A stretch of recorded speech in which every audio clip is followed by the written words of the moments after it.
Cheers. Welcome to Hopefully Here. My name is Hope, and I am so thrilled to have you because today is Sunrise on the Reaping release day. Now, I am on the West Coast, so technically I could have bought this book at 9:01 last night. I did not. I got my hands on it today. I got my hands on a fancy new mug that I've been eyeing up for forever because I think it's hilarious. And the plan for the rest of the day is to sit on this comfy chair right here with my blanket, my book, my coffee, and read.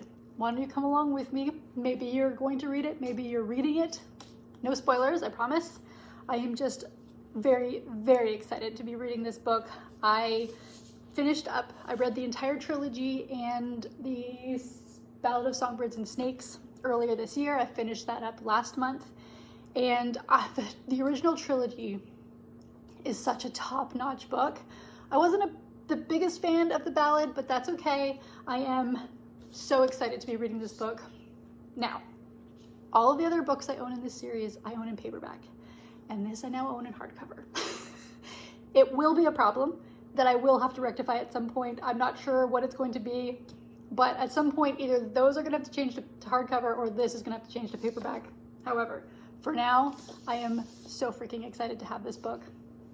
I am very excited to have my coffee. I had an earlier shift at work today, so the goal is also to not take a nap because I have an earlier shift tomorrow. Keep me accountable, don't let me take a nap, but let us read this book. Oh, I wanted to say, so this is Haymitch's story, and I am not gonna read the synopsis because I don't wanna know anything going into this. I just want to read the book and experience it for the first time. But the little blurb on the back is, when you've been set up to lose everything you love, what is there left to fight for? I'm so excited. Let's get reading.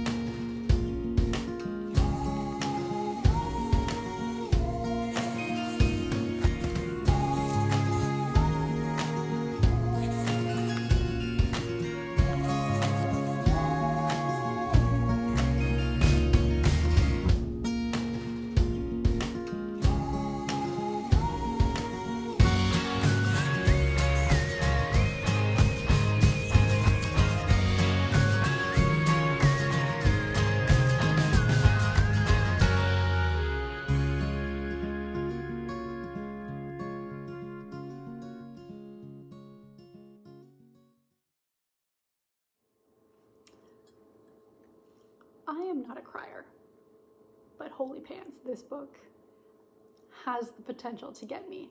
I am 2 chapters in, page 35 is where I'm at. And if you are reading this book, the last 2 sentences on on page 35, the last 2 sentences, dude, it's setting up the world really well. She is very good. Suzanne Collins so far has been very good at recapping kind of what the Hunger Games is, what District 12 looks like, that sort of thing, without going into a ton of detail. I think obviously under the assumption that a lot of people have experience in this world and don't need the whole history of it. I'm really enjoying Haymitch's perspective so far because it is different from any of the other ones that we've read before. I remember reading, I'm assuming it was in Mockingjay, and there are like 2 sentences on what happened to Haymitch after he came out of his Hunger Games. And I honestly don't remember ever reading those sentences before. And I just thought, oh my gosh, his story is so much bigger than I realized it was after rereading this trilogy and kind of just remembering what his story was, the little tidbits you get. And so to read it as an actual thing for him is kind of blowing my mind a little bit. Like it's his life that he lived in, and now we are experiencing it as readers, and I'm a little floored by it. And I think this is going to be absolutely heartbreaking because the day of the reaping day is just a lot different for him than it was for Katniss, and I'm just concerned that my heart is not going to be able to take it. I'll be honest, I'm a little worried because obviously we kind of know where things go. Anyways, I'm having a really good time, but I have concerns. So wish me luck. I absolutely started to fall asleep, literally nodding off as I was reading. So I got up and I made some peanut butter Oreo cookies, and the dishwasher is now on. This is going to be a very brief update. I am on page 88, which is the end of chapter 6. And another thing I'm enjoying about this book is you are being introduced to characters you know. And we were just introduced to a character that we know from Mockingjay in a pretty unique way. I didn't expect it, and it was exciting to see. I'm very curious to know how a certain relationship develops because it's unique, I guess, and I'm interested to see how that plays out. Also, they're already killing people off, so, which I guess is the whole point. But somebody just died that I was kind of surprised. I wasn't sure how they were going to pull it off, and it just happened in a way that I wasn't expecting. But still enjoying. Like I said, I had to take a break because I was absolutely falling asleep. I think I have pushed past, and I should be able to get a good chunk of reading done for the next little while anyways. I just ended part 1. And that, okay. I am a little kerfuddled, but very, very intrigued. So far, there's just a lot more happening in this book than I anticipated would be happening, and I'm enjoying the setup a lot because it is pulling out bits of the story that I think have been ignored in other versions of the book, and only because there's not as much world building required in this one because we kind of understand what's happening, and so we're getting these little moments that are just so different from any of the other interactions we've had in the other books, and I am thoroughly enjoying it. I'm having such a good time. It's reading really quickly. I'm on page 135. I'm still very much on edge. Like, I really think this is going to be a devastating book because they're creating relationships and stuff that I was not sure if and how and when they would be formed, and we obviously know going into the Hunger Games that all these relationships get blown to bits because of what the Hunger Games entails, and I am the concern, it's mounting. It's gonna suck. Let's wrap up Sunrise on the Reaping by Suzanne Collins. This book is so freaking good. I had such an incredible time reading this. I think the writing and the storytelling and the pacing and the characters, all of it was top notch. I think it blends so seamlessly into the original trilogy. I think the way it connects stuff from the Ballad of Songbirds and Snakes was done masterfully. And the way you could see the progression of the game through the 3 stages. So you have the games that followed Snow, you've got the games now with Haymitch, and then you have the games with Katniss. And seeing the evolution of how this thing just grows and grows into this monstrosity and what it does to the capital and what it does to the districts around it. It was just done so freaking well, and I'm so glad this story was written because I think it actually added a lot to the series. I think it added a lot to understanding Haymitch in the trilogy, who is very much an important figure, but you never learn much about him. You get occasional, like, literal snippets, little sentences that you think about how big his story could be, and then to actually read it is freaking heartbreaking, to be honest.